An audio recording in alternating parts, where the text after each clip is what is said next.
नमस्कार, वक्त बड़ी बहस का है। मैं हूं राजेश कुमार और मैं हूं आपके साथ मोनिका गुप्ता। तो बिहार विधानसभा चुनाव की तारीख जैसे जैसे नजदीक आ रही है, वैसे वैसे सूबे में सियासी पारा चढ़ता जा रहा है। सभी राजनीतिक पार्टियों ने चुनाव के लिए अपनी कमर कस ली है और अपने पार्टी के स्टार प्रचारकों को मैदान में उतारना शुरू कर दिया है। इसी कड़ी में प्रधानमंत्री नरेंद्र मोदी से पहले उत्तर प्रदेश के मुख्यमंत्री योगी आदित्यनाथ बिहार चुनाव में एनडीए के लिए वोट मांगते नजर आए। वहीं आपको बता दें कि योगी आदित्यनाथ 6 दिन में 18 रैलियां कर बीजेपी जेडीयू गठबंधन की जीत का मार्ग प्रशस्त करेंगे। माना यह जा रहा है कि सीएम योगी बिहार चुनाव में बड़ा फैक्टर साबित हो सकते हैं। बीजेपी नेता मानते हैं कि कोरोना काल में दिल्ली यूपी सीमा पर फंसे करीब 30 लाख प्रवासी कामगारों को योगी आदित्यनाथ ने ही सुरक्षित उनके घरों तक पहुंचाया था, जिनमें बिहार के लोग भी बड़ी संख्या में थे। यूपी के देवरिया से लेकर कुशीनगर तक सीमा, बिहार के सिवान, गोपालगंज, पश्चिमी चंपारण जैसे जिले गोरखपुर से कई में जुड़े हुए हैं। बिहार के छात्र गोरखपुर में रहते हैं, तो वहां के लोगों के इलाज और कारोबार का बड़ा केंद्र गोरखपुर ही है। पीठ से भी लोगों का आध्यात्मिक जुड़ा है। इन कारणों से योगी आदित्यनाथ का बिहार के खास इलाकों में बड़ा प्रभाव है। और मुख्यमंत्री योगी आदित्यनाथ चूंकि अब बिहार की कमान उन्होंने संभाली है और यहां पे वो प्रचार प्रसार करते हुए नजर आ रहे हैं। एक रैली को भी संबोधित किया और सभा के दौरान उन्होंने क्या कुछ कहा, सुनते हैं उन्हें। एक तरफ विकास की योजनाओं को लेकर के कार्य करने वाली सरकारें और दूसरी तरफ जाति के नाम पर, क्षेत्र के नाम पर, भाषा के नाम पर लड़ाने वाली, व्यापक नरसंहार करने वाली। हम लोग विकास की बात करते हैं, वे लोग जाति की बात करते हैं। हम लोग देश की बात करते हैं, वे लोग परिवार की बात करते हैं। हम लोग सबका साथ, सबके विकास की बात करते हैं, तो वे लोग बात करते हैं कि नहीं, देश के संसाधनों पर एक मजहब विशेष का अधिकार है। मैं आप सबका एक बार फिर से अभिनंदन करता हूं। वाणी को देता विराम। जय जय श्री राम, जय श्री राम। तो यूपी बिहार का चोली दामन का साथ है, ये मुख्यमंत्री ने कहा। बिहार का यूपी से अलग ही नाता है और अपने संबोधन में कई दूसरी बातों का भी उन्होंने जिक्र किया। मैं भगवान राम की जन्मभूमि से आया हूं। उन्होंने इस बात का जिक्र किया कि मैं अयोध्या से आया हूं और कांग्रेस और उसके सहयोगी राम मंदिर निर्माण में बाधा बने। तो नीतीश के नेतृत्व में बिहार को नई ऊंचाई मिली और नीतीश कुमार ने बिहार का गौरव बढ़ाया है। कुल मिला के अब चूंकि स्टार प्रचारक है भारतीय जनता पार्टी के मुख्यमंत्री योगी आदित्यनाथ और जहां जहां चुनाव हुए हैं, इससे पहले भी विधानसभा के, वहां पे वो गए हैं और पार्टी के लिए एक बड़ा प्रचार प्रसार उन्होंने किया है। एक स्टार प्रचारक के रूप में उन्हें जाना जाता है और अब उनकी बिहार में एंट्री हुई है। बिहार में भी चूंकि चुनाव है 3 चरणों का, और अब यहां के समीकरण क्या बनते बिगड़ते हैं ये देखना होगा। बिल्कुल, और जिन 6 जगहों पर सीएम योगी आदित्यनाथ की रैलियों की तैयारी की गई है, उनमें से ज़्यादातर सीटें कहीं ना कहीं यहाँ पर आरजेडी और तमाम जो दल है उनके हाथ में है। अब देखना ये होगा कि क्या यहाँ पर जैसे ही चुनावी रण में एंट्री सीएम योगी ने ली है, क्या उसका बिहार चुनाव में असर पड़ेगा, बीजेपी और जेडीयू गठबंधन को उसका फायदा होगा, ये देखने वाली बात रहेगी। तो सीएम योगी आदित्यनाथ बिहार के चुनावी रण में एंट्री ले चुके हैं और लगातार ताबड़तोड़ रैलियां वो करेंगे और इस दौरान वो लगातार यहां पर बीजेपी और जेडीयू गठबंधन के बारे में लोगों को बता रहे हैं कि किस तरीके से नई नई ऊंचाइयों को बिहार में नई नई ऊंचाइयां मिली हैं इस दौरान, और जो तमाम पिछली सरकारें थी उन्होंने बिहार को खोखला किया। ये तमाम बातें सीएम योगी आदित्यनाथ ने कही। बिहार चुनाव में योगी फैक्टर क्या रंग लाएगा, ये देखने वाली बात रहेगी। और आपको बता दें कि सीएम योगी आदित्यनाथ जो हैं, योगी आदित्यनाथ सीएम होने के अलावा गोरखपुर के गोरक्षपीठ से भी आते हैं। बिहार में ऐसे लोगों की संख्या बहुत ज्यादा है जिनके इस मठ में आस्था है। बिहार से हजारों लाखों की संख्या में लोग मकर संक्रांति पर गोरक्षपीठ आते हैं, लिहाजा इसके साथ उनका गुरु और शिष्य का रिश्ता है। तो बिहार के जो सीमावर्ती क्षेत्र हैं वहां से बहुत सारे लोग उत्तर प्रदेश में आते हैं और गोरखपुर में आते हैं। तो ऐसे में कई लोग जो है सीएम योगी आदित्यनाथ को चाहते हैं, उनको अपना गुरु मानते हैं। तो इस लिहाज से भी कहीं ना कहीं रणनीति बनाई गई है, स्ट्रैटेजी बनाई गई है कि कहां कहां पर ये रैलियां होनी है।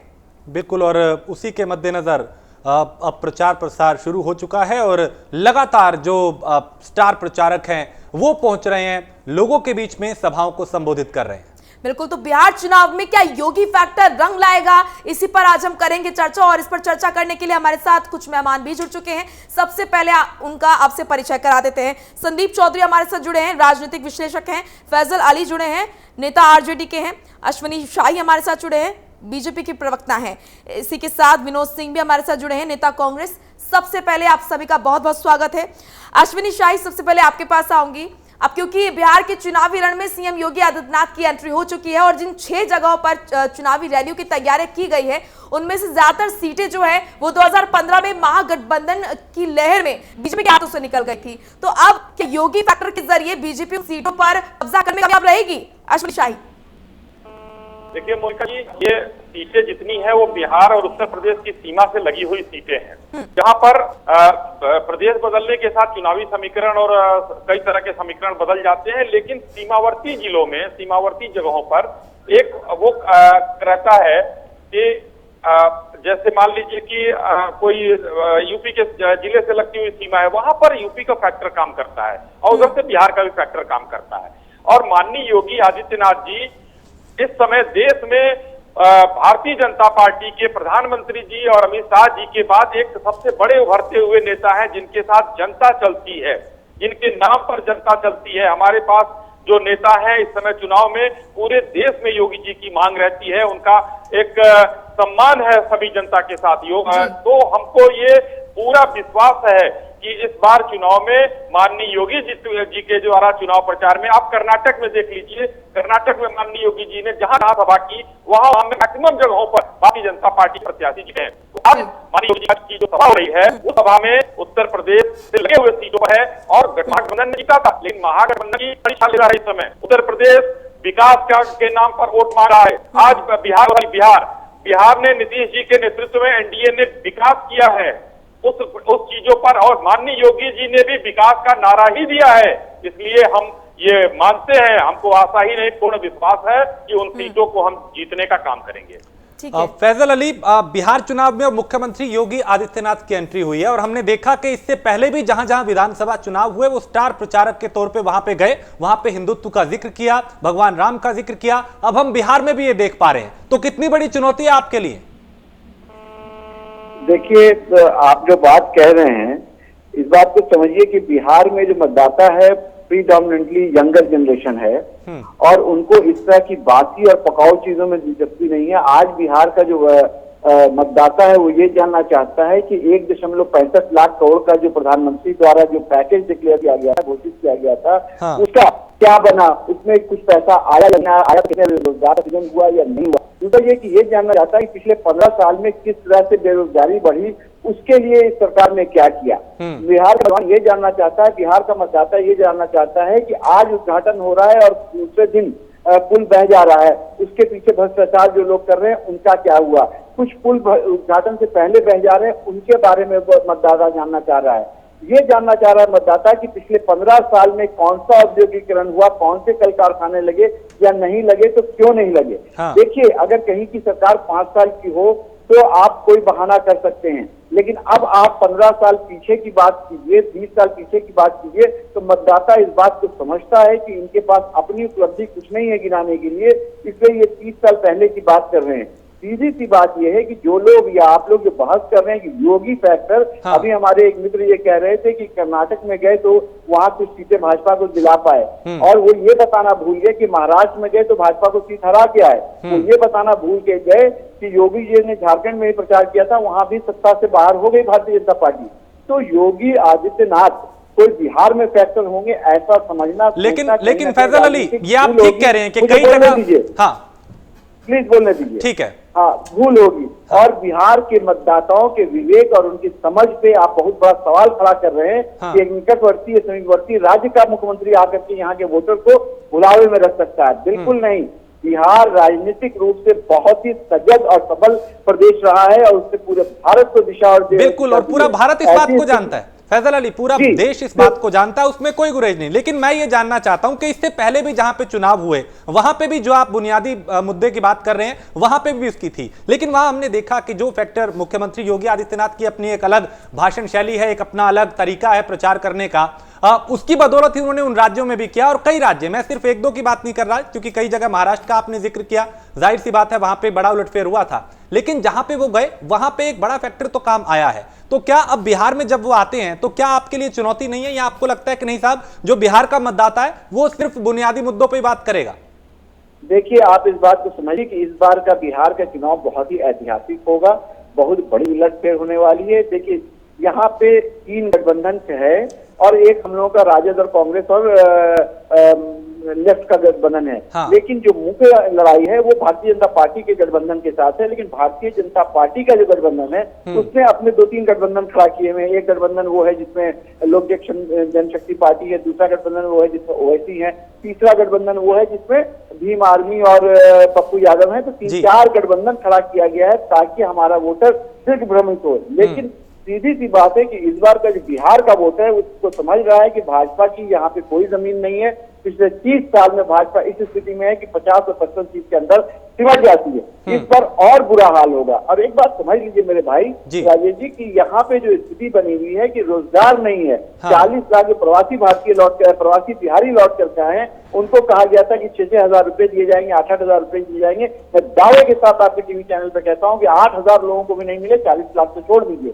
उसी तरह से अगर आप बेरोजगारी की बात करें तो 46.6% बिहार की बेरोजगारी दर है, जो कि राष्ट्रीय औसत 26.6 से कहीं ज्यादा है, दुगने से ज्यादा है। तो ये सारी वो चीजें हैं जिसको हम लोग सामने रख के बात कर रहे हैं। देखिए, पिछले 3-4 महीने में आपने देखा होगा बहुत सारे मुद्दे उठाए गए, बहुत सारी चीजें की गई, टीवी पर ही प्रसारित किया गया ताकि बिहार का जो रियल मुद्दा है वो कहीं ना कहीं गौण हो जाए। लेकिन ऐसा हो नहीं पाया। हमारे नेता ने तेजस्वी यादव ने बहुत ही कंसिस्टेंट तरीके से उन सारी बुनियादी चीजों को रखा और आज ये स्थिति है कि कहीं पर मैं कल देख रहा था कि बीजेपी का एक एमएलए अपने क्षेत्र में गए, लोग उनको घुसने नहीं दिया। तो ये स्थिति बनी हुई है। मैं अपने संसदीय क्षेत्र में प्रचार कर रहा हूँ और जहां जाता हूँ जन सैलाब होता है। आप देखिए, जब की रैलियों की आप समीक्षा कीजिए, जन सैलाब है। तो पूरे बिहार ने बदलाव का मूड बनाया हुआ है। उसमें योगी जैसे कितने लोग आएंगे और आंधी में उड़ जाएंगे ये समय बताएगा। ठीक है, वो समय बताएगा। बिल्कुल, अभी प्रचार प्रसार हो रहा है और इसमें कोई शक नहीं फैजल अली के तेजस्वी जब जहां पे रैली कर रहे हैं वहां पे दिखाई दे रहा है कि किस तरीके से लोग उन्हें सुनने के लिए आ रहे हैं। और उस पर भी बात करेंगे, भारत का उसका मुकाबला नहीं कर सकता। उस पर भी बात करेंगे। विनोद सिंह, कांग्रेस को क्या उम्मीद है अपने लिए बिहार चुनाव में, क्योंकि कई तरह की चुनौतियां हैं, कई तरह के मुद्दे हैं। अब मुख्यमंत्री योगी आदित्यनाथ भी वहां पे पहुंचे हैं। क्या चुनौती आपके लिए बड़ी और क्या आप देखते हैं बिहार चुनाव में? देखिए, बिहार की जनता ने मन बना लिया है कि गठबंधन को पूरी तरीके से जिताएंगे और बिहार की बदहाल व्यवस्था को पटरी पर लाएंगे। बिहार का पुराना सम्मान गौरव वापस लाएंगे। पिछले 15 साल में नीतीश जी के नेतृत्व में, विगत कुछ वर्षों से मोदी जी के झूठ से, प्रपंच से, जुमले से बिहार की जनता पूरी तरीके से समझ गई है, सचेत हो गई है और अपने साथ अपने सहयोगियों, परिवारवासियों, अगल बगल सबको वो सचेत करने का काम कर रही है। बिहार हमेशा जगाने का काम करती है बिहार की जनता। और देखिए, आंकड़ों की बात, इस कोरोना काल में जिस प्रकार से राष्ट्रीय नीति का अभाव रहा, प्रधानमंत्री जी का मौन रहा, जुमलेबाजी रही, पूरा देश प्रभावित हुआ। लेकिन बड़ी जिम्मेदारी से मैं कहूं, सबसे ज्यादा प्रभावित हुआ इनकी बदनीयती से, नासमझी से, इनकी उद्दंडता से। तो उत्तर भारत में विशेषकर बिहार और उत्तर प्रदेश, और बिहार और उत्तर प्रदेश के लोगों को इन्होंने आप सम्मान पर ठेस पहुंचाने का काम किया है। आज योगी जी किस मुंह से बड़ी बड़ी बातें करते हैं? बिहार का प्रत्येक पलायन को विवश वो परिवार, वो व्यक्ति, वो संस्मरण भूल नहीं सकता है जब इनके मंत्री ड्राइंग रूम से उनको चोर और डकैत की संज्ञा दे रहे थे, कह रहे थे ये चोर और डकैत की तरह हाईवे पे घूम रहे हैं। ये सवाल बिहार की जनता और जब मन बना लेती है, बिहार के लोग बहुत स्वाभिमानी होते हैं। आपने उनके स्वाभिमान को ठेस पहुंचाने का काम किया है, आपने उनके जमीन को जगाने का काम किया है, आपने उनके भविष्य, उनके बच्चों की नौकरी के साथ खिलवाड़ करने का काम किया है। अब कोई झूठ और जुमले से आप बिहार की जनता को एक बार गुमराह नहीं कर सकते हैं। बिहार की जनता ने ठान लिया है, मन बना लिया है। उसके पड़ोस में झारखंड में भी ये लोग बड़ी बड़ी जुमलेबाजी फेंक के आए थे, असर आप सबने देखा। और बिहार पूरे देश की दशा और दिशा तय करने वाला ये आगामी चुनाव होगा। आप सबको, भारतीय जनता पार्टी के जुमलेबाजी प्रवृत्ति के नेताओं को आश्चर्यचकित करने का काम करेगा बिहार का परिणाम। ठीक है विनोद जी, ठीक है। संदीप चौधरी जी, आपके पास आऊंगी। योगी फैक्टर क्या कहता है? यूपी से अलग अन्य राज्य में अगर सीएम योगी आदित्यनाथ गए हैं, उन्होंने चुनाव में प्रचार किया है, तो किस तरह का माहौल वहां पर नजर आया कि बिहार में इसका क्या असर पड़ेगा? देखिए मोनिका जी, मैं आपको बता दूं, जिस तरीके की एक इमेज है योगी आदित्यनाथ की, कट्टरवाद की उनकी एक इमेज है, और कहीं ना कहीं धार्मिक हिसाब से उनको लोग देखते हैं, एक योगी की तरह, एक संत की तरह भी लोग देखते हैं। और एक जो बड़ी चीज उनको सबसे अलग करती है, क्विक एक्शन लेने के लिए जाने जाते हैं, चाहे किसी क्रिमिनल के खिलाफ हो, चाहे किसी अधिकारी के खिलाफ हो, कई ऐसी चीजें हैं उनके अंदर जो फटाफट एक्शन होते हैं, और पुलिस प्रशासन भी काम करता है। जिस तरीके से आपने देखा होगा पिछले जो पूर्ववर्ती सरकारें रही हैं उनमें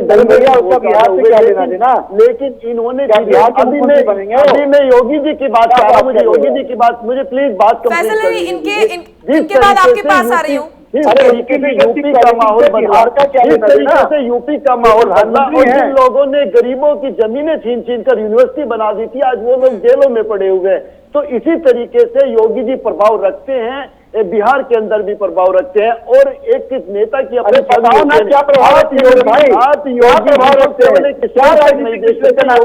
छवि कन्याकुमारी तक है, हर जगह लोग उनको सुनना चाहते हैं, देखना चाहते हैं।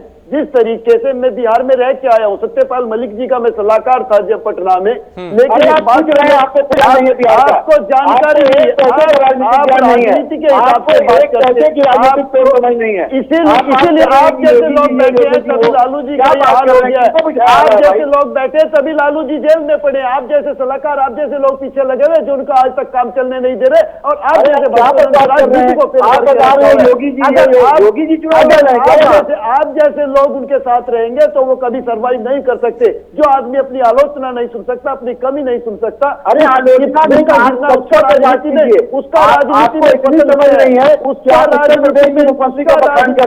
राजनीति में बता रहे हैं राजनीति कोई अलग राजनीति नहीं है, एक तरीके की राजनीति।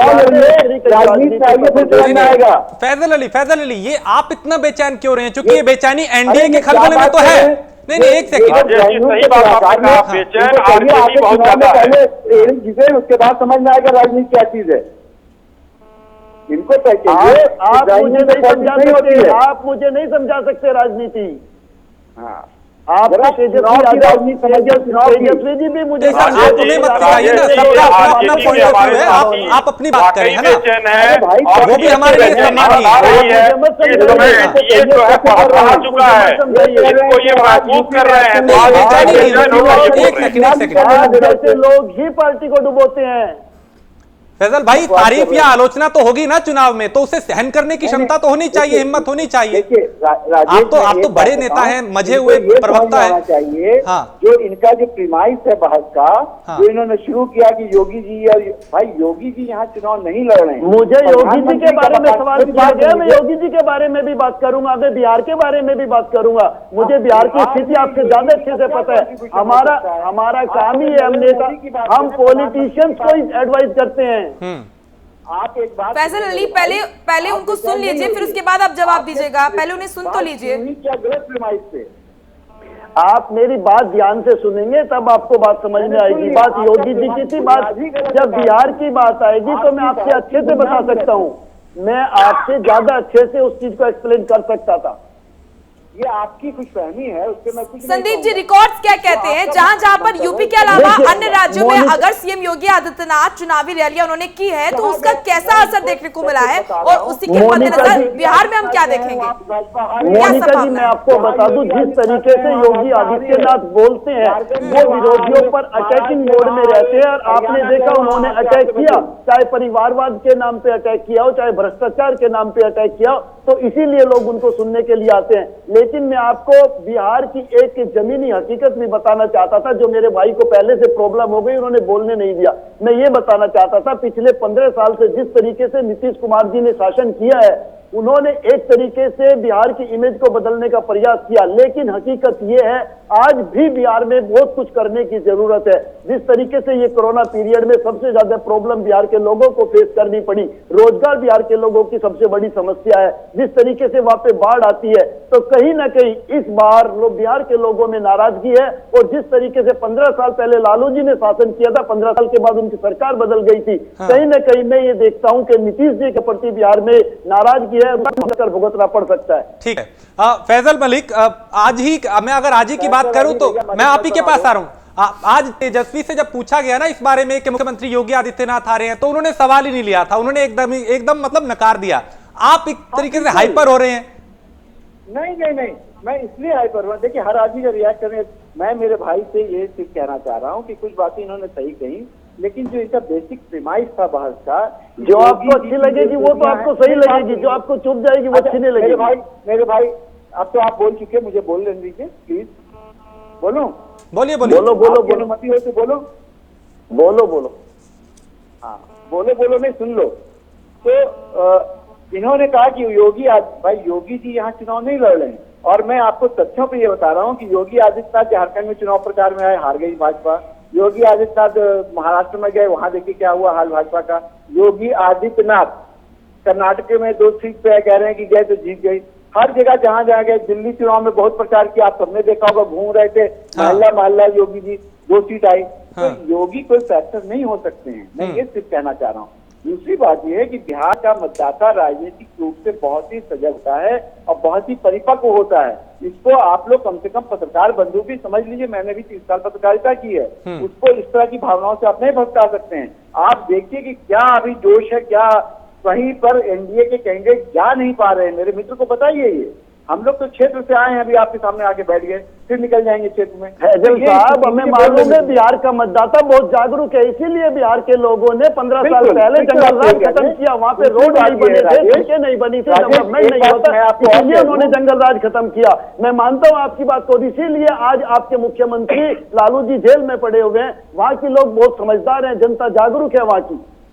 लेकिन आज भी हम देख रहे हैं कि तेजस्वी जहां पे भी सभा कर रहे हैं, वहां पे ठीक नजारा वैसा है जैसे 15 साल पहले लालू की रैलियों में हुआ करता था। अश्विनी शाही जी, मैं इस बात से आपकी सहमत करता हूं। ठीक है, अश्विनी शाही, आप एनडीए में खलबली कहीं ना कहीं है, क्योंकि तेजस्वी यादव आज जहां पे भी रैली कर रहे हैं वहां हजारों की संख्या में लोग उन्हें सुनने आ रहे हैं, उनकी एक झलक देखने के लिए आ रहे हैं। और ठीक वैसा ही मैं आ रहा हूं सर, मैं वापिस आ रहा हूं आपके पास, अश्विनी शाही से भी मैं जान लूं। और ये वैसा ही नजारा है जैसा लालू की रैलियों में हुआ करता था। वो कमी तो खलेगी उनकी, लेकिन जिस तरीके से आज भीड़ जुट रही है वो भी चिंता की बात है आप लोगों के लिए। राजेश जी, पहले मैं अपने आरजेडी के मित्र को ये बताना चाहता हूं, इन्होंने 3 बार महाराष्ट्र और झारखंड का नाम लिया है। मैं बताना चाहता हूं, महाराष्ट्र में हमारा गठबंधन चुनाव जीता था, हमारा गठबंधन का साथी वहां से हमको छोड़कर चला गया, वो अलग बात है। लेकिन इनकी गलतफहमी ये नहीं होनी चाहिए, हम लोग वहां चुनाव जीते थे क्योंकि शिवसेना और भाजपा गठबंधन को, एनडीए को महाराष्ट्र की जनता ने वोट दिया था। ये गलतफहमी दूर कर ले हमारे आरजेडी के साथ। अभी भी सबसे बड़ी पार्टी है भाजपा। दूसरी बात बताना चाहता हूँ, आज योगी जी ने अपने एक भाषण में ये भी कहा है कि अपने साथियों से मैंने बात किया लखनऊ में, तो कि कितनी भीड़ होगी, लोगों ने कहा, तो मैंने कहा 2-3 हजार का कोरोना कालखंड चल रहा है, 2-3 हजार की भीड़ होगी। लेकिन यहाँ आने पर 30,000 40,000 से ऊपर की भीड़ हुई है। तो ये योगी फैक्टर काम कर रहा है तो हुई है, क्योंकि योगी राष्ट्रीय जन नेता है।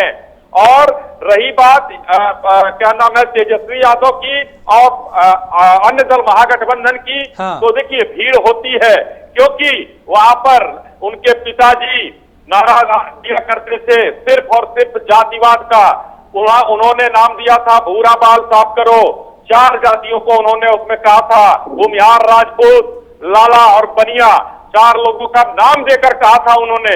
उसके बाद वहां की आज की जनता, आज तेजस्वी जी वहां पर जो आ रहे हैं, युवाओं का प्रदेश है, लेकिन जब युवा वही भाषण सुन के घर जाता है और अपने पिताजी से, अपने दादाजी से पूछता है कि भाई ये बताओ लालू जी का 15 साल की सरकार और नीतीश जी की 15 साल की सरकार में क्या बदलाव है, तो नीतीश जी की 15 साल की सरकार और लालू जी की 15 साल की सरकार में मैं बताना चाहता हूं, लालू जी कहते थे पुल बनी कर लोग चलिए आए, पुलिस आ जाई, दारू कैसे बनी बेचते हैं। ये भोजपुरी में मैंने कहा है, मैं अभी बता रहा हूँ कि दारू कैसे बनेगी। पुल नहीं बनना चाहिए, सड़क नहीं बनना चाहिए, बिजली नहीं थी वहाँ राजेश जी, बिजली नहीं थी वहाँ। उस समय नाम ही नहीं जानता था कोई कि उद्योग है, कुछ होता है। लालू प्रसाद यादव जी के बारे में मैं बता दूं, पटना राजधानी है, और पूछिए हमारे आरजेडी के प्रवक्ता जी बैठे हुए हैं, वहां पर मारुति का शोरूम कब खुला है? ठीक है, केवल महिंद्रा का और शोरूम हुआ शाम को 7 बजे पटना में दुकानें बंद हो जाया करती थी, अपराधियों को नेस्तनाबूद कर नीतीश कुमार ने किया है। आप एक नैरेटिव चला रहे हैं, मैं जब बोलता हूँ इंटरप्ट करते हैं, वो उनका नहीं, आप बोलिए, मैं आप ही के पास आया हूं सर, आप बोले। ये बताइए कि ये जो 30 साल पहले की बात कर रहे हैं, आज का बिहार का मतदाता 18 से 25 साल की उम्र का है, 30 साल वाला नहीं है। ये जो 30 साल पहले का जो झूठ बेचने की कोशिश कर रहे हैं कि ये हुआ ये हुआ, मैंने 15 साल पहले की बात कर रहा हूँ मेरे भाई, 15 साल पहले की बात कर रहा हूँ, 30 साल नहीं। 15 साल में क्यों? 15 साल पहले की बात कर रहा हूँ। देखिए, इनको कहिए शांत हो जाएं। इन्होंने बहुत अपना नैरेटिव जो पुराना घिसा पिटा है उन्होंने बता दिया। मैं ये कह रहा हूं कि भारत सरकार के जो 5 मानक संस्थाएं हैं, नीति आयोग, NCRB, NHM, जो भी मानक संस्थाएं हैं, उन सारी संस्थाओं के डाटा पर बात करें, उसको लालू जी नहीं चलाते हैं, उनमें डाटा लालू जी डेटा नहीं देते हैं। अभी आपको बताओ, जो 38 सबसे बुरे शहरों की लिस्ट आई है भारत में, उसमें 13 शहर बिहार के हैं जो 15 साल में नीतीश जी के शासन का है। इसका जवाब दे मेरे बच्चों कि ये 15 साल में 38 शहर पूरे हिंदुस्तान से सबसे बुरे, सबसे गंदे, सबसे फिल्दी हैं। अपराध में 13वें नंबर पर है बिहार, ये भी सुन लीजिए। आपको बताना, वो भी एक आंकड़े आते हैं, 13वें नंबर का राज्य है वो, अभी पहला हुआ करता था। ये है कि सबसे ज्यादा पिछले 15 साल में बिहार में हिंसा हुई है, इसका जवाब दें। यहाँ हिंसा हुई है, सारे अपराधी आपके जेलों में पड़े हुए हैं, नीतीश जी ने सड़कें बनवा कर आपको वहाँ दे दिया। आपके पास विनोद जी, आपके पास मैं चाहूंगी, ठीक है विनोद जी, यहाँ पर कांग्रेस कहीं नजर नहीं आ रही है। विनोद जी, कांग्रेस कहीं नजर नहीं आ रही है, आरजेडी की तरफ से भी लगातार रैलियां देखी जा रही है, और बीजेपी भी लगातार लगी हुई है, जेडीयू भी लगातार लगे हुए हैं, रैलियां की जा रही है, लेकिन कांग्रेस की तरफ से वो एक्टिवनेस नजर नहीं आ रही है। क्या चुनाव से पहले हार मान लिए क्या? नहीं, बिल्कुल नहीं हार माने, हम एकदम अपने योजनाबद्ध तरीके से चुनाव लड़ रहे हैं। सारी चीजें आपको पता है। भारतीय जनता पार्टी की डबल इंजन की सरकार इतनी विवश है, ये बिहारवासी जानते हैं, इतना समझदार है, और बीजेपी के लोग कम से कम मूर्ख ना समझे बिहार की जनता को। ठीक है, उन्होंने ठग दिया, बहुत बड़े बड़े वादे किए, 100 स्मार्ट सिटी, विकास, ऐसा विकास है जो हर साल बाढ़ में बह जाता है, किसी को दिखाई नहीं देता है, और उस पर जब जवाबदेही की बात आती है तो मुख्यमंत्री जी से लेके मोदी जी मौन साध जाते हैं। खैर, तो ये कैसी मजबूरी, कैसी व्यवस्था है, इनके पास पर्याप्त समय बिहार की जनता ने दिया। डबल इंजन की सरकार भी दे दी, लेकिन विकास का इनका इंजन स्टार्ट नहीं हुआ, और अब इनकी कोई झूठी दाल गलने वाली नहीं है, क्योंकि बिहार की जनता को जितना इन्होंने नुकसान किया, जितना उनके मान सम्मान को ठेस पहुंचाई, जितना उनके साथ ठग करने का काम किया, मैंने फिर कहा, बिहार राजनीति की दशा और दिशा तय करेगा, और एक आमूल चूल परिवर्तन की तरफ देश में जो नफरती लोग, झूठे लोग, जुमले लोग और बदनीयती के साथ सरकार चलाने वाले लोग हैं, जिनको नीतियों की समझ नहीं है, नैतिकता तो इस पार्टी में है ही नहीं, सिर्फ बोल के और देश की जनता को राजनीतिक इस्तेमाल करना जानते हैं। इनका प्रयोगशाला बिहार इससे होगी, और बिहार आगे राजनीति की दशा और दिशा अगले 50 सालों के लिए तय करेगा। ठीक है, संदीप चौधरी सर, आप क्या देख पा रहे हैं, बिहार के जो समीकरण हैं अब वो कितने बदलते बिगड़ते हुए दिखाई दे रहे हैं? क्योंकि योगी आदित्यनाथ के अलावा भी वहां पे तेजस्वी यादव लगातार प्रचार प्रसार कर रहे हैं, महागठबंधन है, एनडीए है, अब बिहार का समीकरण जो है वो क्या बनता बिगड़ता दिखाई दे रहा है? देखिए राजेश जी, मैं आपको बताऊं, दोनों तरफ से पूरी ताकत पार्टियों ने बिहार के अंदर लगाई हुई है। नीतीश जी अपनी सत्ता को खोना नहीं चाहते, और भाजपा का पूरा मजबूती से सपोर्ट उनके साथ है। वहीं जिस तरीके की 15 साल में एक नाराजगी लोगों में हो जाती है, या कोरोना पीरियड की वजह से, या जो बाढ़ आई है उसकी वजह से, या बहुत सारे रीजन हो जाते हैं 15 सालों में, कई सरकारें हमने देखी है जो 15 सालों में बदल गई हैं, तो उस मौके को तेजस्वी यादव बुलाना चाहते हैं, तेजस्वी यादव सत्ता में लौटना चाहते हैं। और एक अच्छी बात है तेजस्वी यादव की, जिस तरीके से उनकी पार्टी पर जो एक उंगली उठाई जाती थी कि वो क्रिमिनल को साथ लेके चलते, तो तेजस्वी ने जो क्रिमिनल्स लोग थे जो ऐसे नाम थे उनसे भी दिया बनाए हैं, तो कुछ ना कुछ बेनिफिट है जो तेजस्वी यादव के साथ है। और यही वजह है कि आज उनकी सभाओं में जो जन सैलाब है वो दिखाई दे रहा है। फैजल अली, मैं आप ही के पास आऊंगा, एक सवाल भी है, आप टिप्पणी कीजिएगा। सवाल ये है कि जो भीड़ आज हम सभाओं में देख पा रहे हैं तेजस्वी की, क्या वो वोट में परिवर्तित हो पाएगी? नहीं, हम लोगों की पूरी आशा है, पूरी उम्मीद है। इसलिए कि जो बात अभी हमारे विश्लेषक महोदय ने कही कि एक एंटी इनकम्बेंसी का एक फैक्टर बहुत बड़ा है जो नीतीश कुमार के साथ है। दूसरी बात यह कि इसको आप नकार नहीं सकते हैं, हम लोग केस चिल्ला ले अलग बात है, लेकिन इसको आप नकार नहीं सकते हैं कि 15 साल एक बहुत बड़ा समय होता है, 1.5 दशक का समय। इसमें अगर आप कुछ करके दिखाने लायक नहीं रहे हैं और सामने टेबल पे आपके पास चीजें नहीं है ब्लैक एंड व्हाइट पे, तो सवाल बनता है और जनता जो है कहीं ना कहीं चुप है। तो उसको तेजस्वी यादव स्वाभाविक रूप से यहाँ के नेता हैं, लालू प्रसाद यादव के पुत्र होने के नाते भी, और पिछले 5 सालों में उन्होंने अपने नेतृत्व को साबित किया है, अपने नेतृत्व क्षमता को साबित किया है। और पिछला पार्लियामेंट्री चुनाव भी हम लोगों ने देखा और इस बार देखा, हम लोग पार्लियामेंट्री चुनाव नहीं जीत पाए, लेकिन हमारा मत प्रतिशत जो है बना रहा था। इस बार आप देखिए कि ये जो अभी हमारे बंधु कह रहे थे कि चाहती है कि सत्ता में वापसी हो नीतीश कुमार और भाजपा मजबूती से बनी, उसमें मैं थोड़ा सा इनसे अलग हूं कि नीतीश कुमार जरूर चाहते हैं कि सत्ता में बने रहें और वापसी हो, लेकिन भाजपा कतई नहीं चाहती है कि नीतीश कुमार की सत्ता में वापसी हो। और पूरे तौर देखिए मेरे मित्र मुस्कुरा रहे हैं कि वो पूरे तौर पे ऐसी व्यवस्था की गई है कि कुछ भी हो जाए, सरकार एनडीए की अगर बने भी तो नीतीश कुमार मुख्यमंत्री नहीं हो। तो ये मैसेज बहुत क्लियर चला गया। मैं आपको गांव-गांव की बात राजेश बता रहा हूँ, क्योंकि हम लोग घूमते हैं कि गांव-गांव में यह है कि बीजेपी तो चाहिए नहीं रही है कि नीतीश मुख्यमंत्री बने, और नीतीश खुद डिस्क्रेडिटेड है। उसके बाद कल जिस तरह से चिराग पासवान ने कहा कि अगर समय आया तो मैं अपने छोटे भाई को समर्थन देकर के मुख्यमंत्री बनाऊंगा, यानी तेजस्वी यादव को, तो ये बिल्कुल क्लियर हो गया है कि एनडीए में कई फाड़ है, तो उसका भी पूरा फायदा हम लोगों को मिल रहा है। और पूरी तौर पे हमारा जो मतदाता है वो गोलबंद होकर के राष्ट्रीय जनता दल की ओर, कांग्रेस की ओर, जो हमारी मार्क्सवादी पार्टियां हमारे साथ हैं, उनकी तरफ आ रहा है, और ये वोट पर्याप्त होगा बहुत ही स्टेबल गवर्नमेंट बनाने के लिए। संदीप जी, ये फैक्टर भी है, चूंकि हमने देखा चिराग पासवान भी एकदम सॉफ्ट है एनडीए को लेके, और उनकी तरफ से भी उनपे कोई ऐसा हमला नहीं हो रहा, तो क्या वो एक वोट कटवा के रूप में इस वक्त वहां पे बिहार में दिखाई दे रहे हैं? नहीं, मैं ये बात नहीं कहूंगा। देखिए एक बात मैं यहाँ पर कह दूं कि रामविलास पासवान के पुत्र और रामविलास पासवान को वोट कटवा कहना ये पूरे दलित समाज का अपमान होगा, जो भारतीय जनता पार्टी के लोग कह रहे हैं और कर रहे हैं। ये नहीं करना चाहिए। वो उनके मोदी जी के कैबिनेट में मंत्री थे और उनके वोट से मोदी जी आज सत्ता में हैं, तो उनको वोट कटवा नहीं कहना चाहिए। संदीप जी, आप इस पे टिप्पणी करें। तय है कि वो नीतीश कुमार को मुख्यमंत्री नहीं बनने देंगे।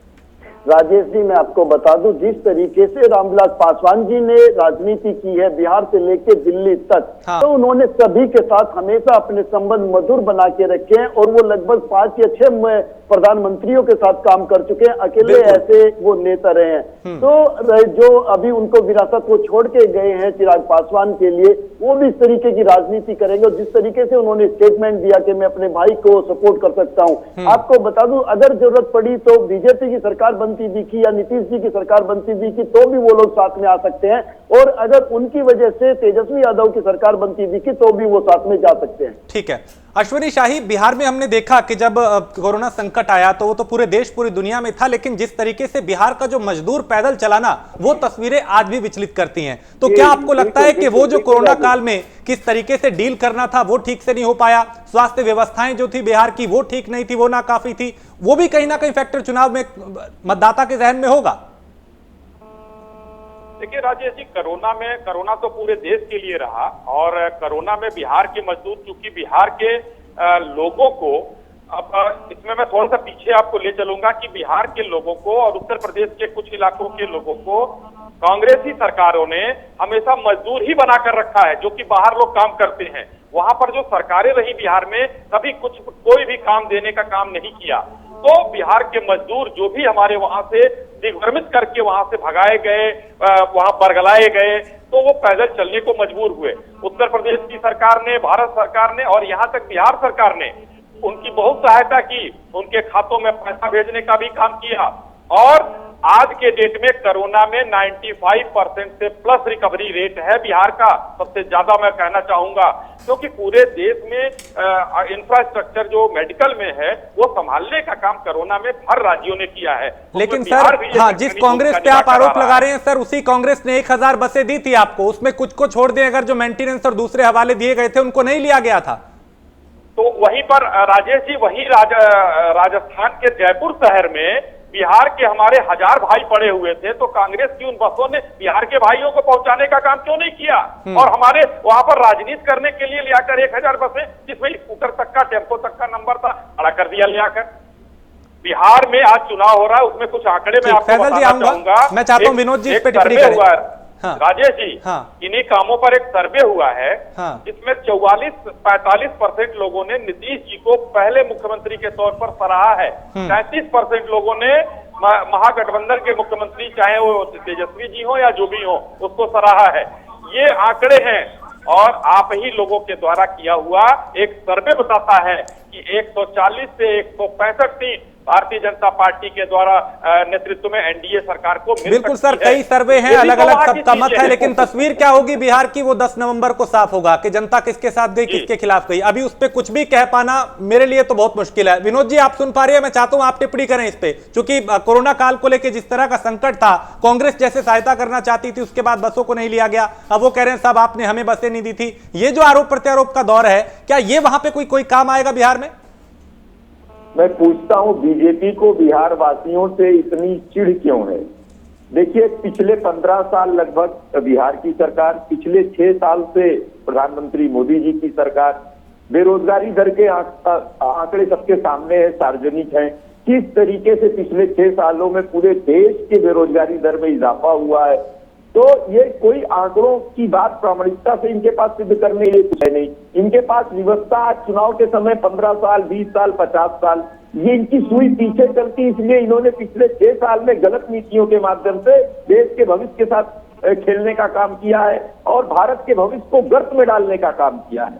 और ये बिहार की जनता नहीं भूल, और श्रमिक होना कोई गुनाह नहीं है, लेकिन श्रमिकों का अपमान करना, श्रमिकों के सम्मान में जिस प्रकार 1000 बसों की व्यवस्था की गई, वो हमारी संवैधानिक जिम्मेदारी नहीं थी, वो आपकी जिम्मेदारी थी। फिर भी आप राजनीति के चक्कर में, आपको उन श्रमिकों की चिंता ना होके आपने उस पर राजनीति की और उस बसों से सुगमता से जो भाई पहुंच सकते थे, आप उसमें भी अवरोधक बनने का आपने काम किया। तो जब इतनी भी मानवता, इतनी भी संवेदनशीलता आप में नहीं है, तो बिहार की जनता करारा जवाब देगी और बहुत पहले से मन बना लिया है। एक एक को रोते हुए, चिलकते हुए, कंधे पे उठाए छोटे छोटे बच्चों को, वो बिहार का दृश्य किसी भी मर्म स्पर्शी, किसी भी संवेदनशील, किसी भी भारतीय गांधीवादी विचारक को भूल नहीं सकता है। और जो भारतीय जनता पार्टी के लोगों ने उपहास उड़ाया, अपमान किया, गालियां दी, चोर और डकैत की संज्ञा दी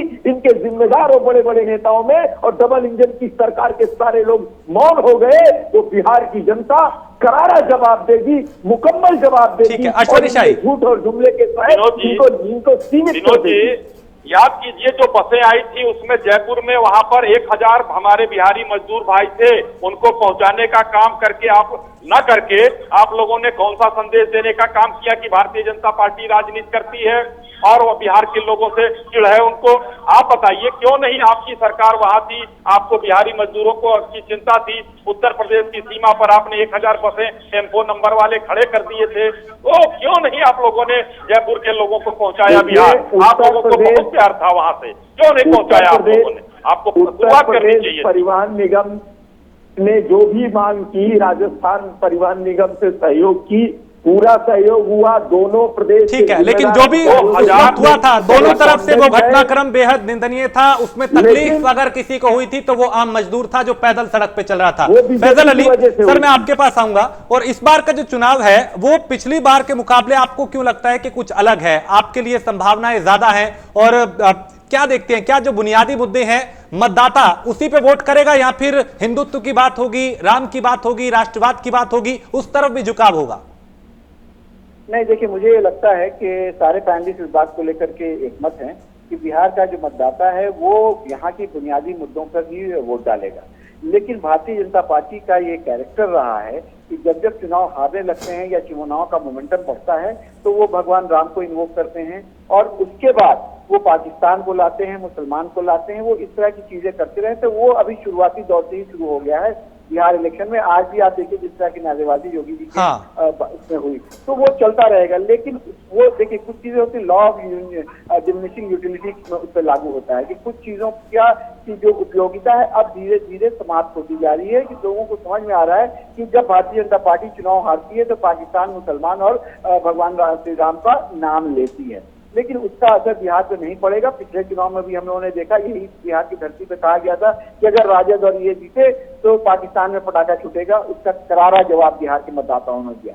तो इस बार भी बिहार का मतदाता ये आरक्षण विरोधी पार्टी और ये जो सांप्रदायिक लोग हैं इनको करारा जवाब देगी और जो बुनियादी मुद्दे हैं उस पर वोट होगा। अभी ये लोग बखान कर रहे थे कि कोरोना काल में ये हुआ और बसेज, मैं छोटी सी बात करता हूँ, बसेज की बात आप छोड़ दीजिए। क्या राजेश आप अधिकारिता बिहार में कर रहे हैं? आपने भी ये सुना होगा, देखा होगा, रिपोर्ट किया होगा कि बिहार का मुख्यमंत्री ये कह रहा था कि अगर बिहार तक ये लोग आ भी गए किसी साधन से तो हम इनको बिहार में घुसने नहीं देंगे। अभी 2-3 महीने पुरानी बात है। तो ये जो 40 लाख प्रवासी बिहारी मजदूर हैं ये भूले नहीं हैं, उनके परिजन नहीं भूले हैं और उनकी स्थिति इतनी दयनीय है कि बिहार का जो मुखिया है वो कह रहा है कि अगर वो आ भी जाएंगे बिहार के बॉर्डर पे तो हम बिहार में घुसने नहीं देंगे। और ये हुआ है। तो ये कितनी भी बात, और इसी बिहार में कोरोना की आप बखान कर रहे हैं। स्वास्थ्य मंत्रालय की टीम आई जिसमें लव अग्रवाल जो ज्वाइंट सेक्रेटरी हैं मंत्रालय के, वो उसको हेड कर रहे थे और उन्होंने ये वर्ड लिखा कि द हेल्थ कंडीशन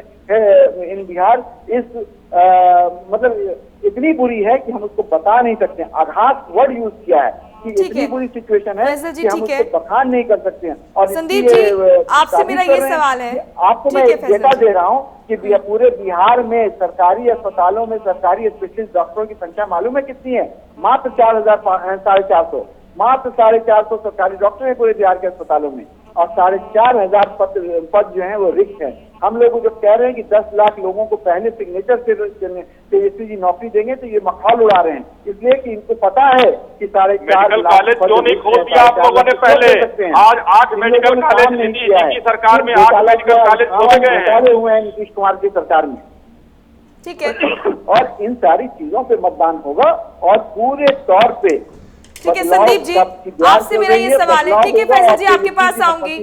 ठीक है फैसल जी, आपके पास आऊंगी। संदीप जी, इस बार बिहार की जनता का मूड क्या आपको नजर आ रहा है? इस बार किन मुद्दों पर बिहार की जो जनता है वो वोट करेगी और किस तरह की लहर अब इस बार बिहार में देखने को मिल रही है? आपकी इस पर क्या राय है?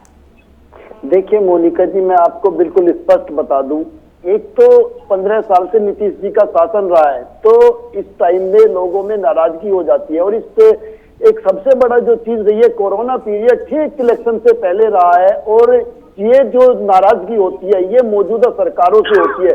जिस तरीके की प्रॉब्लम में बिहार की जनता ने फेस की है, आप ये मान के चलिए कि बिहार के लोग पूरे हिंदुस्तान में टॉप लेवल से लेकर क्लास 1 लेवल से लेकर लेबर क्लास तक काम करते हैं, अलग अलग स्टेट्स में काम करते हैं, तो उनको वापसी अपने घर पहुंचने में बहुत ज्यादा प्रॉब्लम्स का सामना करा। वो डेड बॉडी को लेकर के पहुंचे हैं, लड़कियां साइकिल चला के बिहार में पहुंची है। तो मुझे लगता है इस तरीके की समस्याओं को भी बिहार सरकार को फेस करना पड़ सकता है। तो इस टाइम पे जो देखा जाए तो कहीं ना कहीं मैं ये मान के चल रहा हूँ कि तेजस्वी यादव का पलड़ा भारी है, ये नाराजगियां नीतीश जी के ऊपर भारी पड़ सकती है। ठीक है अश्विनी जी, जिस तरीके से संदीप जी ने बताया कि कोरोना काल अभी भी चल रहा है, लेकिन उस दौरान जब प्रवासी मजदूर जो हैं अब बिहार जा रहे थे तो जो सीएम नीतीश कुमार का जो चेहरा था वो किस तरीके से सामने आया था, कहीं ना कहीं असंवेदनशीलता उनकी तरफ से दिखी थी। तो यही कहीं ना कहीं चुनाव में भारी पड़ सकती है, क्योंकि उन्होंने साफ कहा था कि अंदर आने की जरूरत नहीं और अगर आएंगे तो क्वारंटीन होके आएंगे। बिल्कुल, देखिए ऐसा है कि उन्होंने उस पर उस बयान को जो है दूसरे तरीके से लिया गया। उन्होंने ये अभी आपने अपनी बातों में कहा आएंगे तो क्वारंटीन किए जाएंगे। महाराष्ट्र में तो अभी तक लोग क्वारंटीन किए जा रहे थे, बिहार के अधिकारी गए थे आईएएस तो वहां क्वारंटीन कर दिया गया था। अभी उन्होंने जो कहा था कि जो लोग आएंगे उनको क्वारंटीन किया जाएगा। भारत सरकार ने रेल की सुविधा वहां पर दी, गांव-गांव में जहां पर लोग थे, अररिया से लेकर और जहां तक ट्रेनों से भेजने का काम किया गया। और मैं मोनिका जी एक बात बताना चाहूंगा, 2014 की मैं बात कर रहा हूं, एनडीए सरकार ने, मोदी सरकार जब से आई है, मोदी सरकार ने अपने कामों का हिसाब देना शुरू कर दिया है। उसके बाद एक परिपाटी चल गई है पीछे से कि सब लोग अपने काम गिनाना शुरू कर दिए। उसके पहले कोई काम नहीं गिनाता था, मोदी जी की ये परिपाटी थी। और भारतीय जनता पार्टी की जो बात अभी हमारे आरजेडी के मित्र कर रहे थे, मैं इनको बताना चाहूंगा कि अब हिंदुस्तान की पहली पार्टी है जिसने अपने संकल्प पत्र में जो कहा वो किया। बाकी सारे लोग संकल्प पत्र लेकर आते हैं और झूठ और फरेब का ताना बाना बोलते रहते हैं। अकेली पार्टी है, बाकी सब जुमलेबाजी। अरे आपके मंत्री कहते हैं मैं बोल लूं, मैंने बीच में किसी के नहीं बोला, राजेश जी, मैंने किसी के बीच में नहीं बोला। आपके पास बोलने दीजिए अश्विनी जी को। तो भारतीय जनता पार्टी अपना संकल्प पत्र, चाहे वो धारा 370 का रहा हो, चाहे 3 तलाक का रहा हो, वो संकल्प पत्र के सारे दावों को पूरा करने वाली पहली पार्टी है। और जिसमें हमने न जाति देखा, न धर्म ने देखा, न पंथ देखा, हमने काम किया है। और भारतीय जनता पार्टी आज सिर्फ और सिर्फ एनडीए के नेतृत्व में विकास के नाम पर काम वोट मांग रही है। और हम विकास हमने किया है। आज जो है बिहार में 8 मेडिकल कॉलेज देने का काम नीतीश सरकार ने किया है। हर जिले में आईटीआई और पॉलिटेक्निक खोलने का काम किया है। अब पैरा मेडिकल स्कूल खोलने का काम किया है। तो ये सब कहाँ पहले था? अच्छा, आप ये कह रही है कि जो काम किया है उसके नाम पे आपको वोट मिलेगा। फैजल अली, आप टिप्पणी कर लीजिए, फिर मैं संदीप जी के पास आ रहा हूँ। नहीं, मुझे कुछ टिप्पणी सिर्फ ये कहना है कि इनकी सारी बातें बहुत हास्यास्पद लग रही हैं। ये मोदी जी के कामों को गिना रहे हैं, भारतीय जनता पार्टी के केंद्र की सरकार के कामों को गिना रहे हैं एक तरफ, और कह रहे हैं कि इस पे हमको वोट मिलता है। और इनको शायद ये भूल, मैंने बिहार के कामों को भी गिनाया है, मैंने बिहार के कामों को भी गिनाया है। नहीं, ठीक है। और एक एक करके ये भूल गए कि उन्हीं कामों के बदौलत एक एक करके एक राज्य से इनकी सरकारें जा रही हैं। ठीक है, इसी से जुड़ा हुआ मेरा सवाल है। राजस्थान गई, छत्तीसगढ़ गया, मध्य प्रदेश गया, जिसको फिर पिछले दरवाजे पकड़ा है वो फिर जा रहा है, तो और महाराष्ट्र गया। ये इनके कामों की ही ये सूची है, जिसके कारण एक एक करके ये अपने घर से, अपने जो इनका जो किला था वहां से भी पूरे देश में देख लीजिए कितने राज्यों में हमारी सरकार है। आप क्यों हास्यास्पद कर रहे हैं? जनता हंसेगी आपके ऊपर। आप आरजेडी के प्रवक्ता हैं, देश हंसेगा, राष्ट्रीय चैनल। ठीक है, मैं लौटता हूं आपके पास। संदीप जी, मैं आपसे सवाल जानना चाह रहा था। सवाल ये कि आज पहली रैली थी मुख्यमंत्री योगी आदित्यनाथ की, और रैली में जय श्री राम के नारे लगे। उनके संबोधन में भी अयोध्या का जिक्र था, उनके संबोधन में राष्ट्रवाद था, उनके संबोधन में जाहिर सी बात है हिंदुत्व होगा। और अब अश्विनी शाही भी इस बात को गिनवा रहे हैं कि धारा 370, अयोध्या और दूसरी जो उपलब्धियां केंद्र की रही हैं, क्या ये मायने रखते हैं बिहार में? क्या इससे मतदाता को प्रभावित किया जा सकता है? एक सेकंड फैजल भाई। संदीप जी। राजेश जी, हमारी राजनीति का ऐसा स्ट्रक्चर है कि जो चीजें जिस पे गिनाने के लिए होती हैं, जो चीजें कांग्रेस पे गिनाने के लिए होगी कांग्रेस गिनाएगी। देखिए, इंदिरा जी का एक टाइम था, पूरा हिंदुस्तान उनका फैन था, तो कांग्रेस आज भी कहीं जाती है, आज भी इंदिरा जी का नाम लेगी कि हमने पाकिस्तान के तोड़ के 2 टुकड़े कर दिए थे। लालू जी के नाम कुछ होगा तो तेजस्वी जी उसको गिनाएंगे। इसी तरीके से भाजपा की बात है, जो भाजपा ने किया वो उसको गिनाएंगे। लेकिन मैं आपको एक कीवर्ड बताना चाहता हूँ, वहां की राजनीति में क्या हो सकता है। जिस तरीके से आपने पिछला विधानसभा चुनाव देखा, पिछले विधानसभा चुनाव में सबसे बड़ी जो पार्टी थी वो तेजस्वी यादव जी की पार्टी वहां पे बन के उभरी, लेकिन उन्होंने फिर भी नीतीश जी को ही मौका दिया मुख्यमंत्री बनने का। हालांकि बाद में वो चीजें चल नहीं पाई और नीतीश जी और बीजेपी की वहां पे सरकार बन गई। और अगर मोदी जी को आप खींच के लाते हैं तो मोदी जी के नाम पे जो चुनाव हुआ उसमें वहां लगभग सभी को हार का मुंह देखना पड़ा, चाहे लालू जी का परिवार रहा हो, चाहे पप्पू यादव का रहा हो, चाहे दूसरे लोग रहे हो। लेकिन आज की तारीख में एक चीज ही बदली हुई है, जिस तरीके से नीतीश जी और लालू जी ने मिलकर चुनाव लड़ा था उसमें सबसे बड़ी पार्टी लालू जी की बनी। तो एक वोट बैंक, मुस्लिम वोट बैंक ऐसा था जो नीतीश कुमार जी के साथ भी चला गया था और कुछ दलित वोट बैंक भी ऐसा था। लेकिन जब नीतीश जी और बीजेपी का गठबंधन हो गया तो उसमें कुछ चीजें बदल गई है। उसमें ये चीजें बदल गई है कि जो मुस्लिम वोट बैंक कहीं ना कहीं लालू जी से छिटक के नीतीश जी की तरफ गया था वो वापस अब लालू जी के पास चला गया। और सबसे बड़ी पार्टी के रूप में लालू जी की पार्टी पहले भी थी, तो इसका भी बेनिफिट कहीं ना कहीं तेजस्वी यादव को मिल सकता है। ठीक है फैजल जी, आज पहली रैली थी सीएम योगी आदित्यनाथ की बिहार में, और पहली रैली में उन्होंने कहा कि कुछ लोग जो है राशन पानी तो खा ही गए, लेकिन साथ ही साथ गाय और भैंसों का चारा भी खा गए। सीधे तौर पर आप पर ही हमला था उनका, और जमुई और पालीगंज में भी उनकी रैलियों की तैयारी की जा रही है, वहां पर भी इस मुद्दे को वो बुलाएंगे, तो किस तरीके से क्या असर देखते हैं आप? नहीं, देखिए, मैंने पहले कहा कि भारतीय जनता पार्टी चुनाव में 3-4 चीजें लेके आती ही है। चुनाव जब मोमेंटम पकड़ता है तब लेके आती है, लेकिन ये चुनाव चूंकि पहले से डिसाइडेड है कि इस बार भारतीय जनता पार्टी और एनडीए के का जो गठबंधन है उसका टुकड़ा साफ होने वाला है, तो पहले ही चरण से इन्होंने शुरू कर दिया है। हमारे भारतीय जनता पार्टी के मित्र जो मुझे ज्ञान दे रहे थे वो ये बात बताना भूल गए हैं कि 3 चीज जो सांप्रदायिक की बूझ इसमें आती है या जिसको लेकर के बहुत ज्यादा विवादास्पद मामला है, उनको तो उपलब्धि के तौर में गिराया, लेकिन डीमोनेटाइजेशन जिससे पूरे भारत की जो अर्थव्यवस्था चौपट हो गई, उसके बारे में देख लीजिए मोनिका जी, 370 को अभी भी विवादित कहने वाले लोग इस देश में हैं और लोकतंत्र की खूबसूरती देखिए, उसको विवादित कहते हुए आज आरजेडी के प्रवक्ता बोल रहे हैं जो कि देश का हिस्सा बनाया गया उसको, और आज वो 370 को विवादित कह रहे हैं। इस तरीके के लोग भी देश में हैं। अब आप लोग देख लीजिए, ये राजनीतिक दलों के आरजेडी का चेहरा है। ये लोगों को यही चीजें मिलती हैं, इनको यही चीजें मिलती हैं। 3 चीज जो गिनाई विवादास्पद नहीं है तलाक का मुद्दा। आप बोलिएगा जो विवादास्पद है, आप अपनी उस मुस्लिम बहनों से पूछिए कि जिसको तलाक के बाद हलाला से गुजरना पड़ता था, उनकी बहनों से पूछिए उनको जिस कष्ट के दौर से गुजरना पड़ता था। मोनिका, जब ये बोल रहे थे तो आपने क्यों नहीं रोका इनको? जब ये तीनों मुद्दे उठा रहा है आपने इनको क्यों नहीं रोका? रोक रहे हैं सर, और मुद्दे पे बात कर रहे हैं कि आज मुद्दा जो है उस पे रहे ताकि एक निष्पक्ष विश्लेषण हो पाए, एक तस्वीर सामने आ पाए। ठीक है विनोद जी, वक्त की कमी है, मैं आखिरी टिप्पणी आपकी चाहता हूं कि आप अपने लिए क्या उम्मीद देखते हैं, क्योंकि जैसा जोर शोर दूसरी पार्टियां लगा रही है, लगता है आप भी ऐसा एफर्ट कर रहे हैं विनोद जी? का अंडरकरेंट पूरी तरीके से महागठबंधन के पक्ष में है। हाँ। और मैं बीजेपी से इतना ही कहूंगा, जब दिल बुझा होता है तो लतीफे अच्छे नहीं लगते हैं। हम लोग लगातार कांग्रेस पार्टी के वर्कर सड़कों पर कोरोना काल में यथासंभव प्रयास किया और पार्टी के निर्देश के अनुसार पलायन को विवश बिहार वासियों के साथ हमने उनके अनुभव, उनके दुख दर्द को बांटने का काम किया। यही एक लाइन निकल के आई कि हर उस स्थितियों के साथ, उस अपमान के साथ वो बेसब्री से चुनाव का इंतजार और मतदान के दिन का इंतजार कर रहे हैं। मौका मिलेगा तो अपमान, बिल्कुल सब इंतजार कर रहे हैं और 3 चरणों में चुनाव के बाद तस्वीर साफ होगी, वो 10 नवंबर को होगी। आप सभी का बहुत शुक्रिया। वक्त की कमी है सर, फैजल अली मैं आप सभी को रोकूंगा और शुक्रिया कहूंगा। संदीप चौधरी आपका, फैजल अली आपका, अश्विनी शाही आपका, विनोद जी आपका भी। तो सवाल यही है, जवाब कई है, लेकिन बड़ी बात यही कि जो दावे अभी किए जा रहे हैं अपनी अपनी तरफ से, पार्टियों की तरफ से, वो दावे कितने सच साबित होंगे, ये 10 नवंबर को तस्वीर साफ होगी जब जनता ये तय करेगी कि वो किसके साथ गई और किसके खिलाफ गई। और क्या बिहार चुनाव में योगी फैक्टर काम आएगा, रंग लाएगा, ये देखने वाली बात रहेगी। एक छोटे से ब्रेक के लिए रुक रहे हैं, फौरन लौटेंगे।